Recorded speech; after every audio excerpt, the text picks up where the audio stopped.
നമസ്കാരം. Welcome to diamond sports. AFC champions league 2 മത്സരത്തിൽ ആദ്യ മത്സരത്തിൽ മോഹൻ ബഗാൻ സൂപ്പർ ജയൻസ് തോൽവി വഴങ്ങിയിരിക്കുകയാണ്. തുർക്ക്മെനിസ്ഥാൻ ക്ലബ്ബായ അഹൽ FKയോടാണ് മോഹൻ ബഗാൻ തോറ്റത്. ഒറ്റ ഗോളിനാണ് തോറ്റത്. കൊൽക്കത്ത സാൾട്ട് ലേക്കിലാണ് മത്സരം നടന്നത്. തോൽവി മാത്രമല്ല, നാഷണൽ ക്ലബ്ബ് എന്ന മോഹൻ ബഗാൻ്റെ സ്വയം അഹങ്കരിച്ചതിനുള്ള അടി കൂടിയാണ് അവർക്ക് കിട്ടിയത്. മോഹൻ ബഗാൻ നാഷണൽ ടീമിലേക്ക് പ്ലെയേഴ്സിനെ റിലീസ് ചെയ്യാതിരിക്കുക. റോബിനോ എന്ന ബ്രസീലിയൻ ശക്തനായ ഫോർവേഡ് ഉണ്ടായിട്ടും 6 ആഴ്ച അവർ നല്ല കഠിന പരിശീലനമാണ് നടത്തിയത്. എന്നിട്ടും മോഹൻ ബഗാൻ ടീം ദയനീയമായ പ്രകടനമാണ് നടത്തിയത്. ഇന്ത്യൻ കോച്ചിനാണെങ്കിൽ ഖാലിദ് ജമീലിന് എക്സ്പീരിയൻസ് കുറഞ്ഞ പ്ലെയേഴ്സ് ഉണ്ടായിട്ടും വേണ്ടത്ര സമയം പരിശീലനത്തിന് കിട്ടാതിരുന്നിട്ടും അദ്ദേഹം നല്ല റിസൾട്ടാണ് നേടി തന്നത്.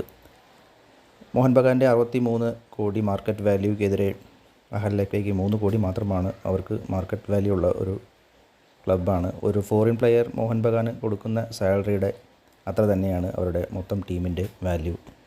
മോഹൻ ബഗാൻ ഗ്രൂപ്പിലെ 3 മത്സരത്തിലും 3 തോറ്റിരിക്കുകയാണ്. നാഷണൽ ടീമിലേക്ക് ഇന്ത്യൻ പ്ലെയേഴ്സിനെ വിട്ടുകൊടുക്കാതെയും കഠിന പരിശീലനം നടത്തിയിട്ടും തോൽവിയാണ് അവർക്ക്. എന്തായാലും അവരുടെ ആരാധകർ കോച്ചിൻ മൊളീനയ്ക്കെതിരെ ഗോ ബാക്ക് വിളിച്ചു തുടങ്ങി. എന്തായാലും പണം മാത്രം ഒരു ക്ലബിനെ ശക്തമാക്കില്ല.